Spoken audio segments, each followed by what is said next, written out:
Hi everyone, welcome back to Rohini Mallesh vlog. ಇದು ನನ್ನ day 2 vlog. ಯಾರ್ಯಾರು ನನ್ನ ಡೇ 1 ವ್ಲಾಗ್ ನೋಡಿಲ್ಲ ಅದನ್ನ ಹೋಗಿ ಯೂಟ್ಯೂಬ್ ಚಾನಲಲ್ಲಿದೆ, ರೋಹಿಣಿ ಮಲ್ಲೇಶ್ ವ್ಲಾಗ್ಸ್ ಅಂತ. ಆ ಯೂಟ್ಯೂಬ್ ಚಾನಲಲ್ಲಿ ಹೋಗಿ ನೋಡಿದ್ರೆ ನಿಮಗೆ ಸಿಗುತ್ತೆ. ಇದು ನಂದು ಡೇ 2 ವ್ಲಾಗ್. ಸೊ ಇವತ್ತು ನಾನು ಚಪಾತಿ ಮಾಡ್ಕೊಂಡಿದ್ದೆ ಟಿಫನ್ಗೆ. ಸೊ ಮಧ್ಯಾಹ್ನಕ್ಕೆಲ್ಲ ನನ್ನ ಮಕ್ಳಿಗೂ ಆಲ್ಮೋಸ್ಟ್ ಚಪಾತಿ ಮತ್ತು ಸಾಗು ಮಾಡಿ ಬಾಕ್ಸ್ ಎಲ್ಲ ಪ್ಯಾಕ್ ಆಯಿತು. ಫೈನಲಿ ಹೋಗಕ್ಕೆ ರೆಡಿ ಆಗಬೇಕಲ್ಲ. ಸೊ ನನ್ನ ಮಕ್ಕಳು ಎಲ್ಲ ಫ್ರೆಶ್ ಅಪ್ ಆಗಿ ಯೂನಿಫಾರ್ಮ್ ಹಾಕ್ಕೊಂಡು ತಿಂಡಿ ಮಾಡಿಕೊಂಡು ಸ್ಕೂಲ್ಗೆ ಹೋಗೋಕ್ಕೆ ರೆಡಿ ಆದರು. ಸೊ ನಾನು ಕೆಲ್ಸಕ್ಕೆ ಹೋಗ್ಬೇಕಾಗಿರೋದ್ರಿಂದ ನಾನು ಬೇಗ ಟಿಫನ್ ಮಾಡಿಕೊಂಡು, ಮನೇಲಿ ಚಿಟ್ಟೆ ಬೇರೆ ಇದ್ಲಲ್ಲ, ಸೊ ಅವಳನ್ನ ಬಿಟ್ಟು ಹೋಗೋಕ್ಕೆ ಸ್ವಲ್ಪ ಬೇಜಾರು ಆಗ್ತಿತ್ತು. ಬಟ್ ಹೋಗಲೇಬೇಕು.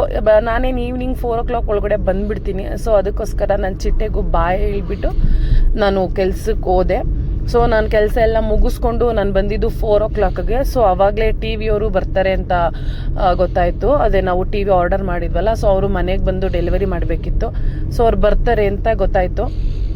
ಸೊ ಅವರು 5 o'clockಗೆ ಹೇಳಿದರು. ಸೊ ನಾನು ಬೇಗನೆ ಬಂದೆ, 4 o'clockಗೆ ಬಂದೆ. ಅವ್ರಿಗೋಸ್ಕರ ವೆಯ್ಟ್ ಮಾಡ್ತಿದ್ದೋ ಯಾವಾಗ ಬರ್ತಾರೆ ಏನು ಅಂತ. ಸೊ ಫೈನಲಿ ಲಾಸ್ಟಲ್ಲಿ ಬಂದು ಮನೆಗೆ ಇಟ್ಬಿಟ್ಟು ಹೋಗಿದ್ದಾರೆ.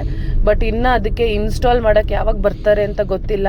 ಅವ್ರು ಇನ್ನೂ 2-3 ಡೇಸಲ್ಲಿ ಬಂದು ಇನ್ಸ್ಟಾಲ್ ಮಾಡ್ತೀನಿ ಅಂತ ಹೇಳಿದ್ದಾರೆ. ಸೊ ಇಲ್ಲಿಗೆ ನನ್ನ ಡೇ 2 ವ್ಲಾಗ್ ಕಂಪ್ಲೀಟ್ ಆಯಿತು. Thank you for watching.